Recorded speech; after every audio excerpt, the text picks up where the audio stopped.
Slippery Slope, a true crime podcast about Mount Isa and the missing waterslide with Dave O'Neill and Brad Oakes.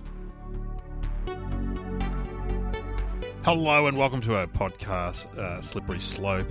I'm Dave O'Neill. And it's Brad Oakes.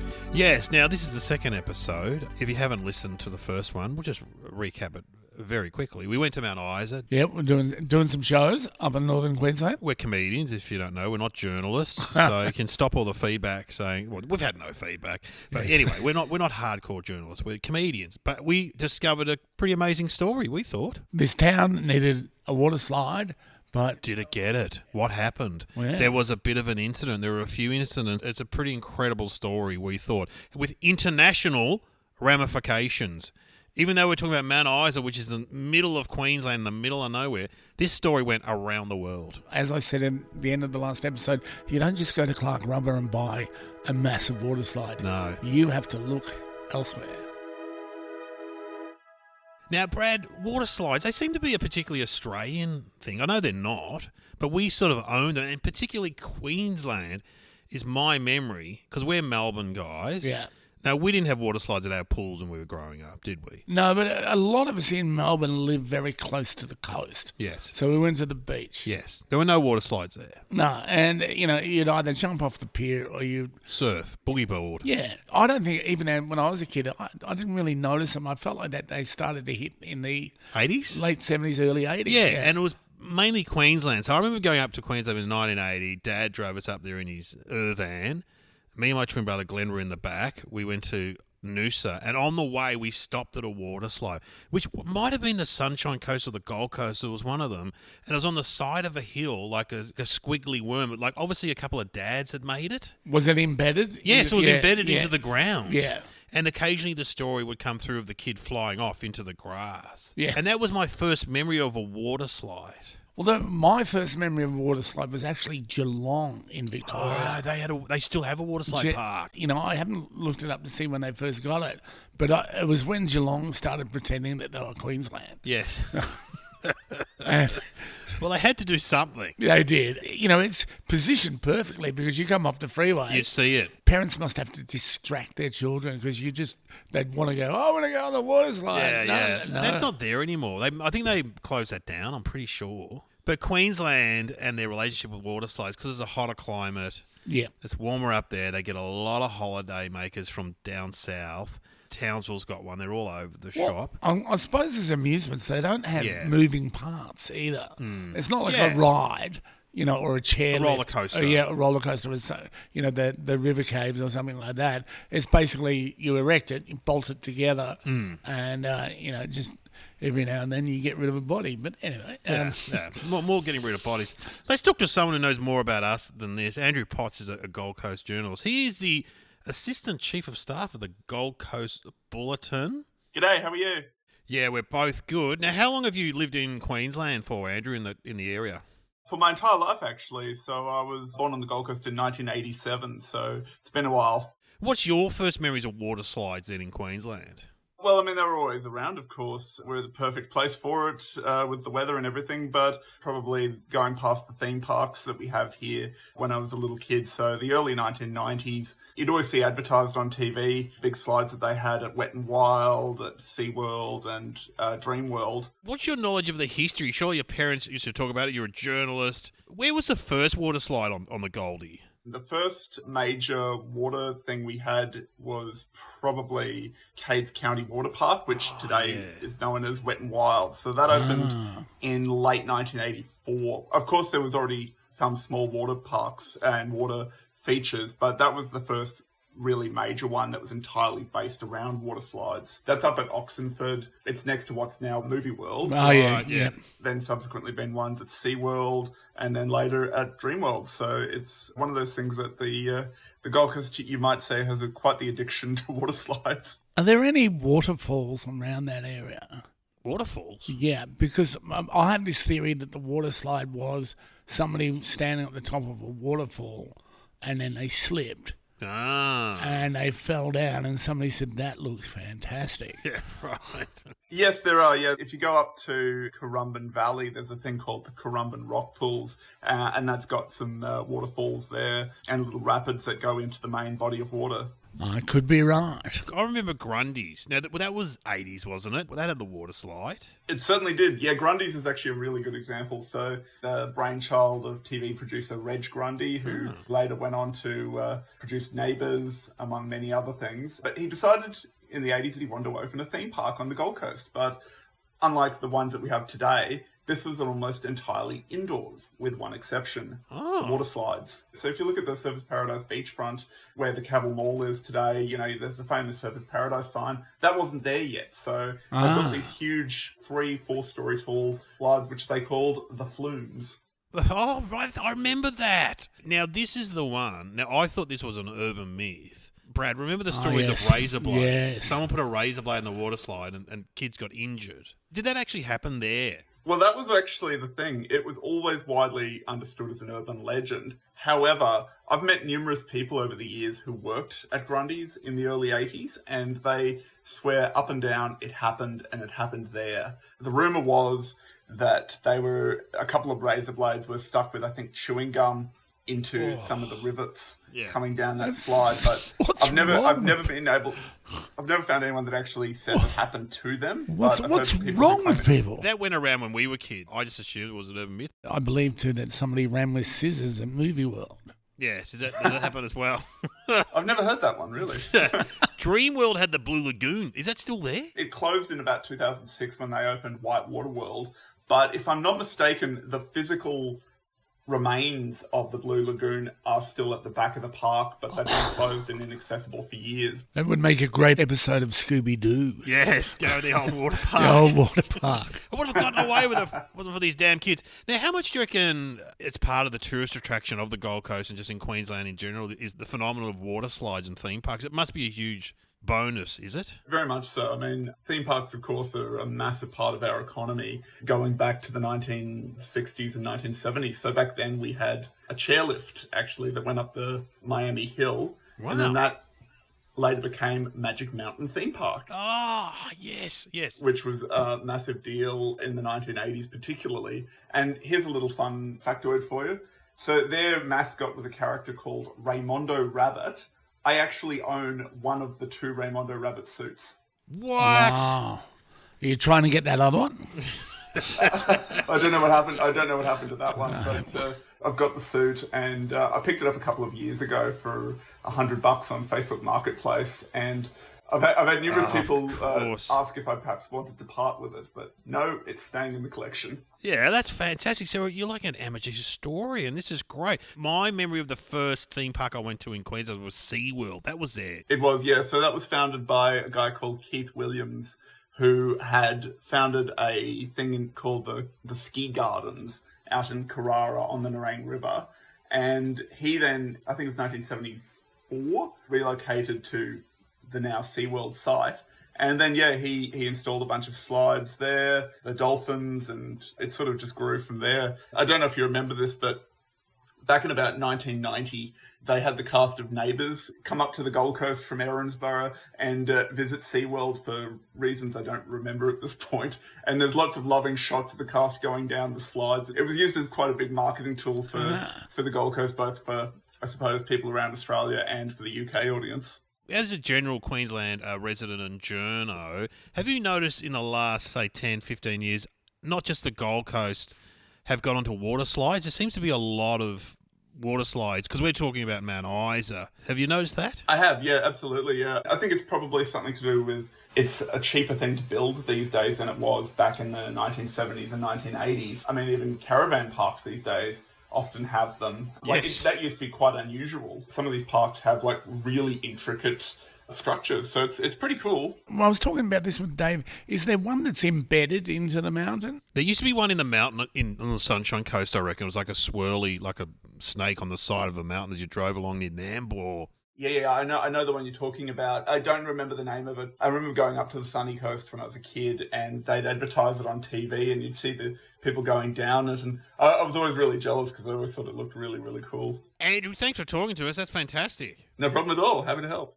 Andrew Potts there. Gee, he knew his stuff, didn't he? Yeah, he sure did. I bet that's very exciting for people at parties too. Well, he knows a lot about water slides. That's fantastic. But he knows a lot about just Queensland history in general, and not just the academic stuff. He knows the kitschier stuff, which I love. You know, who started SeaWorld, all that kind of stuff. And unlike us, because he's a journalist, that would have all been fact-checked. Yes, he's succinct. Yes. So, Mount Isa, water slides, Queensland, seems to be all fine. But, Brad, you can't open up something that a nearby town has already got, or can you? Wow. Because an hour down the road from Mount Isa is a place called Cloncurry. It's not as big as Mount Isa. Yep. But they do have a water slide. Size is relevant. Well, let's hear from Danielle Slade, the former mayor of Mount Isa. Yeah, they get a bit obsessed by Cloncurry. Cloncurry has a great water slide, but it suits their population, which is 4,000 people, and it's quite small. So that was what was being suggested to us as a $1 million water slide. So I knew that we needed to go bigger, better. We needed all these communities that are all around Mount Isa, and we are the hub for the whole northwest stripe. There's nothing for 900 k's away, right? So we need a reason for them to come and use our water slide, because if we've got the same size water slide as Cloncurry, just go to Cloncurry and use their water slide. But we've got 20,000 people, so we need something bigger and better. Well, we all want something bigger and better, don't we, Brad? We sure do. Remember, there was a push many, many years ago. If you don't know about the fairy penguins at Phillip Island, it's a 90 to 100-minute drive down to see them. Massive tourist attraction. Yeah, but people were talking about trying to get them closer. How do you move them I don't closer? know. I don't know. Well, you just get the popular ones and you move them and the others follow. Comedians used to do a routine. We used to say they're all robots because the 13th one always falls over. The great Colin Cole. Great may he Colin rest in Cole, peace. yes. May he rest in peace. Stunt penguin. Yeah, stunt penguins. Yes. We're not talking about penguins, though. No, sorry. No, that's all right. They do slide. They do slide. They do. And they could often use in water slide advertising as well, penguins. I've noticed that. Exactly. Okay, so Cloncurry. Well, we need to go to the source. We need to actually speak to someone in Cloncurry. There's no one better, though, than the mayor. You want to come a bit closer? Just give you a shoulder. Greg Campbell, Mayor of the Cloncurry Shire. Cloncurry was here first. We're over 150 years old. Mount Isa was 100, I think, last year. You know, most things that has grown Mount Isa has come from Cloncurry. Their rodeo was started with great assistance from the Cloncurry Rodeo Committee, but the two places work together. You know, the Mount Isa Rodeo is only really as good as far as the competitors go because it's the weekend after the Cloncurry one. And the mine and the smelter and that side of Mount Isa only works really well now because of all the copper concentrate coming from the Cloncurry Shire going up to keep it full. So, you know, we really work well together, even though from Cloncurry we know that Cloncurry West is just a suburb of Cloncurry. Ooh, it's fighting words, isn't it? And I love a bit of rivalry. What other famous... I mean, in football, there's Carlton Collingwood, Okay. Fort Holden. There's not two giant prawns. No, but No, that's in Ballina. Was there a prawn and a yabby? I think there might be. There's only one giant pineapple. That's in Nambour. But also, see, the thing here isn't necessarily that the rivalry is the actual critter so much as it's the giant Yes. thing. You know, there's a giant merino, a giant sheep in Yass. Giant strawberry near Shep. Yeah, and all of these things, they're trying to lure people there. Not that kids can go and play on a giant banana or a yabby. I think there's two bananas even. There's another banana apart from the Coffs Harbour one, Well, which isn't even that big. no, it was, yeah, Medium-sized banana. it was, and it was green. And it goes brown in summer. Okay, so there's a rivalry between Mount Isa and Cloncurry, but hey, there's been no mention of the water slide. What does the mayor of Cloncurry, Greg Campbell, what does he think about when he hears about Mount Isa's going to get a water slide? We had a bit of a smirk when we heard that, you know, there was a caveat that it just had to be better than Cloncurry's, and we knew they could probably be bigger or it might be brighter, but it was never going to be better because it was just in Mount Isa. Ooh, fighting words. But that is commensurate with population because Yeah. Cloncurry's only a few thousand people. 3,000, I think, Yeah. 3,000, something Yeah. like that. And Mount Isa's 20 or something. So Yeah, so you could argue that you would have to build them bigger one. And the one in Cloncurry is not staffed. It just sits there. They don't need attendance. They don't need a lifesaver on duty, yeah. I've seen it. I was there with him, and it's not bad. You can hear the water slide in the background as we're chatting. So Mount Isa want to build a bigger and better one than Cloncurry. Has there been any examples in Australia, nay the world, of a town getting a water slide as a tourist attraction? I mean, obviously we spoke to Andrew about the Gold Coast. Yeah. That's obviously different. It's a big urban area. There's heaps of theme parks. But a small town getting a water slide. Have you heard of anything, Brad? I have not, Dave. Have you? Well, there is a place in WA called Coghlan, remote WA, Oh, yeah. and they got a water slide which changed their tourism. Oh, wow. Should we talk to someone from there? Okay, just before we talk to that person, think about having the water slide as an attraction. If you have to sell it to people, which we'll discuss later, then that is a unique selling point to people to say, you know, it's like that episode of The Simpsons, the monorail. The monorail. It's like saying to people, we're going to have a water slide. Oh, yeah, well, I don't care. It'll be bigger than Cloncurry. I'm in. Oh, yes. And what's Springfield's, of course, rival in The Simpsons? Shelbyville. Oh, very good. So let's ring someone from Coghlan and talk to them about their water slide. Hello. We've got John Bell on the line. He's from Coghlan. Good afternoon. Well, good morning where you are, John. Good morning. How are you this morning? Tell everyone, where is Coghlan in WA? Oh, Christ. It's 300 kilometres from Albany, 300 kilometres from Bunbury, 300 kilometres from Perth. 300 kilometres from everywhere, by Yeah. the sound of it. Oh, it's fantastic. We're so close to every coast. So, John, you were involved in getting a water slide for Coghlan. So who came up with the idea? Well, really, I think it came from the school. The school kids were sort of asked what they thought they needed in the town to make it a good town to live in, or, you know, make it right up with everyone else. And one of the parents brought it to the Shire Council, of which I was a member at the time, and we thought, well, that's a good idea.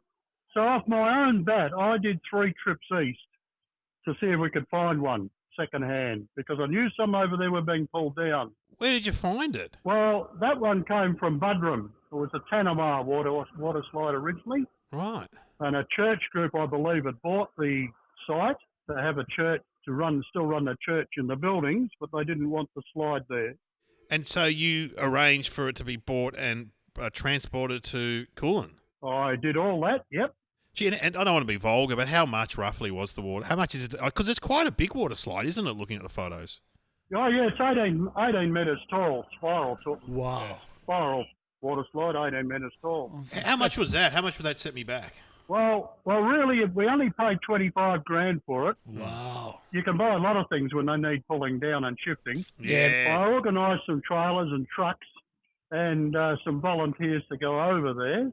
So we went over there. It took us about 3 days to get there, 3.5 days to get there or something. Stayed in a motel only about 500 metres from the slide itself. Arranged for a demolition mob to pull it down, and we loaded it straight on the trucks there and then. Do you remember how many trucks? 4 truckloads there, and then there was another semi-trailer went over later. And then how long did it take to set up? Well, for a start, it needed refurbishing, as you can imagine, 25-odd-year-old pool, 20-year-old slide. So the Shire called tenders for that, and the best tender came in at $2.2 million. Gee. Whoa. That automatically meant we were going to throw it in the bin. I was involved with a little company over there at the time, and I sat down with my partner and said, Rob, what do you reckon we could do this for? So we sat down and we worked it all out, and we looked at how much repair work had to be done on the steel work, get it sandblasted, get it painted, and get it erected. So we came up and reckoned we could do it basically at cost for the count for the Shire for about $300,000, which is what we did. Wow, a lot cheaper than difference, 2.2. Yeah. Yep. So that made it economical.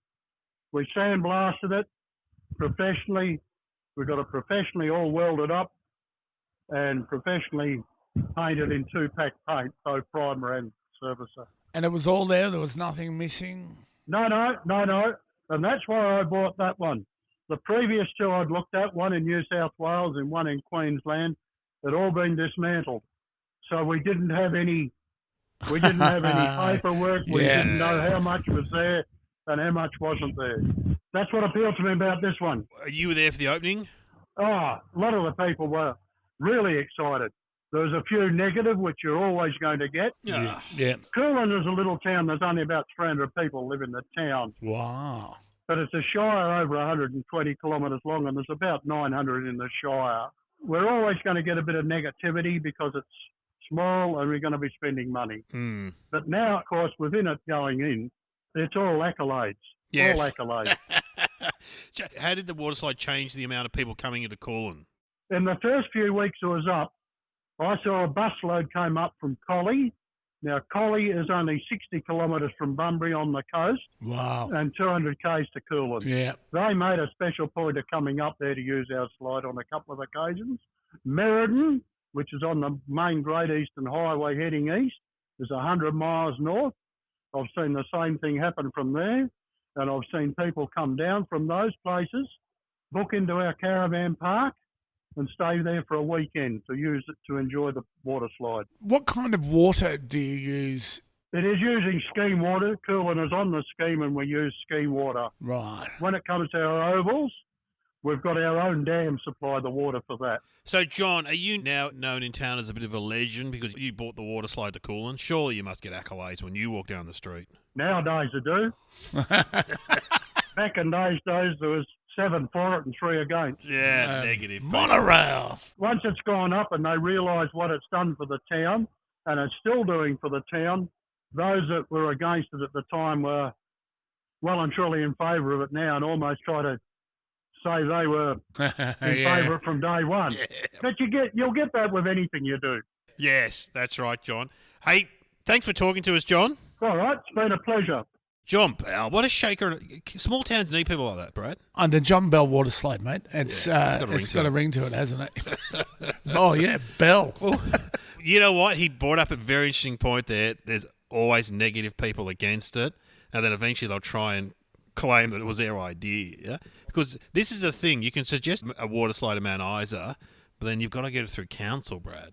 People don't realise that every single bit of infrastructure or play equipment or whatever that you see had to be approved by someone. Yes. And someone had to bring that up. If you drive past a park and you see a swing and a slide, somebody had to approve that. Now, that puddle underneath the swing, that happened naturally. Yeah. But also, someone probably tried to approve it, then someone was probably voting against it. Well, there's probably somebody saying, I think we've got enough. Yeah. I think we've got enough swings. What about the garbage? Yes. And Yeah. the potholes. And there was the eye-watering costs he talked about. Yes. Just the idea that's a movie in itself. That's like a Bruce Willis movie of getting trucks and we're just going to drive over and just put it on trucks. If he'd bought one of those disassembled ones, Yes. they could have got back and found they'd bought a submarine. You know? Pieces missing. Yeah. When he said how much they wanted, he said there's 300 people. Where are they going to get? 2.2 million. Yeah. And that's after they bought the water slide. I But that's just a know. refurbishment. Oh, no. Someone's trying to rip them off. We need more John Bells. Anyway, look, Mount Isa, middle of Queensland, a lot of mining. There is money to be had from the government for facilities, for things like this. Let's cross to Kim Coghlan. She is the assistant mayor of Mount Isa. The mining industries all over Queensland give so much in royalties and not enough comes back into the region. So you could apply for 2 different sorts of funding, and we applied, the big amount of funding we applied for was to put toilets and change rooms in all our spawning facilities, which was a great idea. Okay, Coggo there, as we know it. Look, this is the thing about council, okay? People want different things. It's the way it goes. Some people wanted water slides, some people wanted toilet facilities for the sporting grounds. Money comes from services, money comes from rates. Rates, yeah. But that's not where you're going to find all the money. You've got to get government money, like federal government or state government. And there's no more money kicking around than before an election. Ah, yes. Yes, so we don't know, but let's see.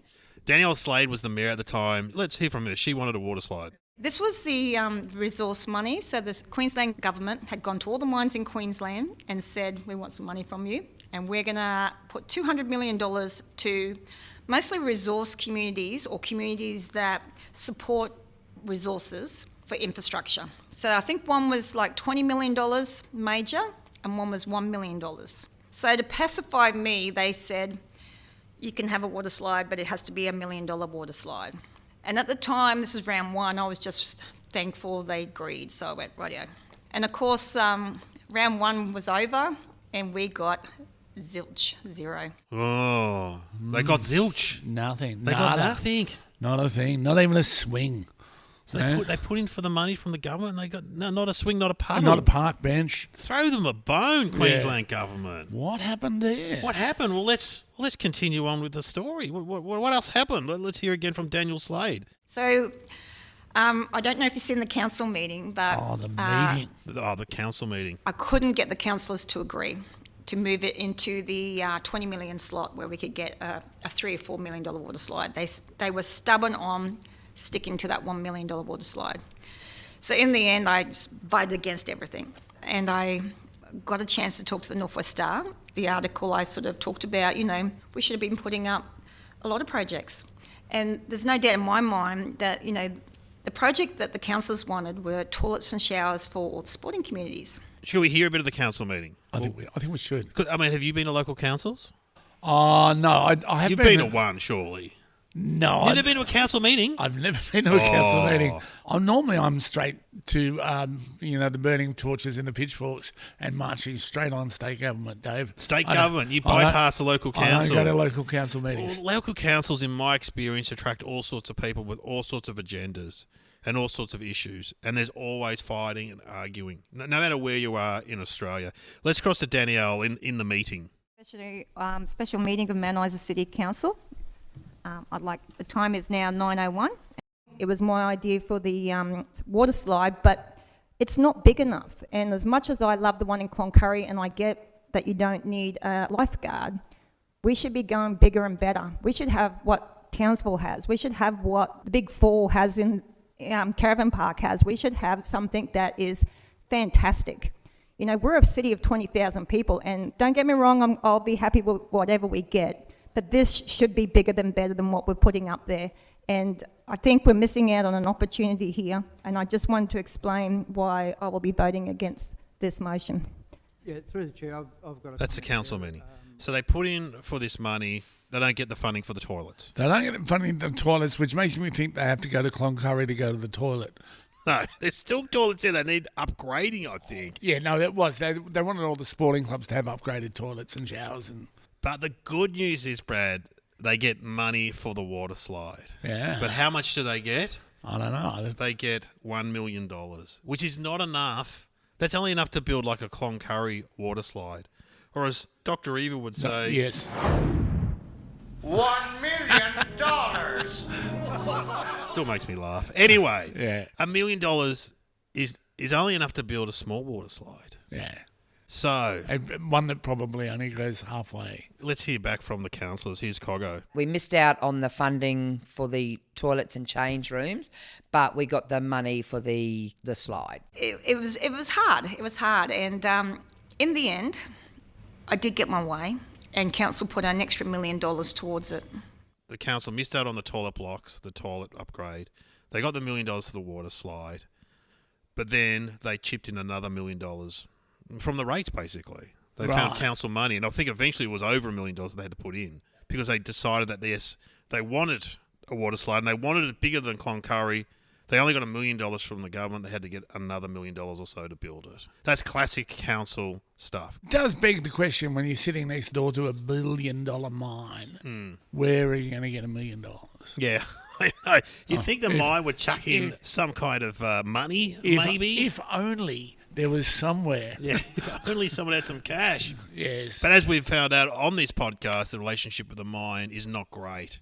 Okay, they've got the money for the water slide, Brad. How do you get the water slide? Do you do what John Bell did and find an old one and do it, or do you build something brand new? I suspect John Bell got the last decent one. Yes. Right. Do you go on Facebook Marketplace and put it out there? Exactly. Yeah, looking for a water slide and go. Well, we've already heard Andrew Potts from the Gold Coast of Juno got his rabbit costume on Facebook Marketplace. So yeah, there's a significant difference. See, and this is something else that happens with innovation. When you go, all right, we've decided now we want to build a rocket that goes to Mars. Who's going to build the rocket? Uh-oh. Yeah, exactly. We have no expertise. No, and Facebook Marketplace won't help you. Well, let's talk to Daniel from Simplex. They make water slides. He's got something to do with the Mount Isa water slide. Oh, I'm Danielle Slade. I'm from a company called Swimplex. We build water slides and sort of do commercial filtration, bits and pieces, commercial pools, anything aquatics, really. How long have you been involved in water slides and pools? The company started in the late 80s, I suppose. We used to make our own water slides in Coffs Harbour, the town where I've spent most of my life, and now we import them from Europe. Has the demand for water slides increased? Because just doing this podcast, there seems to be a lot in Queensland now. There are a lot in Queensland, yeah. There seems to be a big push over the last probably, 10, 15 years that they've sort of made a decent resurgence, and you're seeing a lot of them in Queensland. Queensland's a bit tough with all the regulations you guys have got there, but still seem to push them through. And so what makes a good water slide? It's just the gradient, so it's start to finish. You obviously want a balance of a quick sort of bungee jumping experience if you're going down super quick with the kids, and you also want a family experience with a rafting slide or something where mum and dad can jump on with the kid, or you want a entry level type of meandering slide that comes down the hill, lower gradient. Normally we stick to like 13-14% up till 40% maybe for a thrill ride. When councils or whoever chooses a water slide, are there just like 3 or 4 to pick from, or do you design them for what they actually want?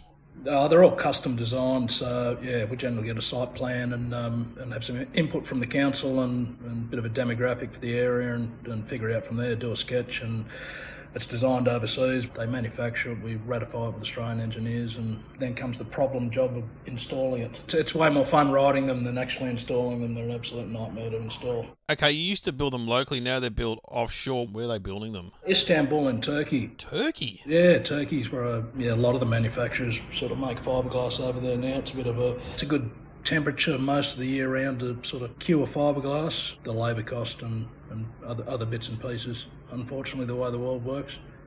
Wow, interesting stuff. And being made in Turkey, I didn't know water slides were made in Turkey. Did you know that, Bradford? I did not know any. I don't know what's made in Turkey. Turkish bread? Yum. Oh, okay. Yeah, right. What right. else? Turkey must have a huge manufacturing industry that we're not aware of. Obviously. Exactly. You know what, though? If you're in the middle of Queensland, in fact, if you're anywhere around Australia and you're saying we're getting a water slide from Turkey, what are the locals going to say? What's wrong with Australian water slides? Let's hear from Coggo. Yep, it was made in Turkey, and we got a lot of flack off that too. Like, why don't you get someone in Australia to, why don't you get local, rah? Well, it's a specialised field, and that's just where the company get it from.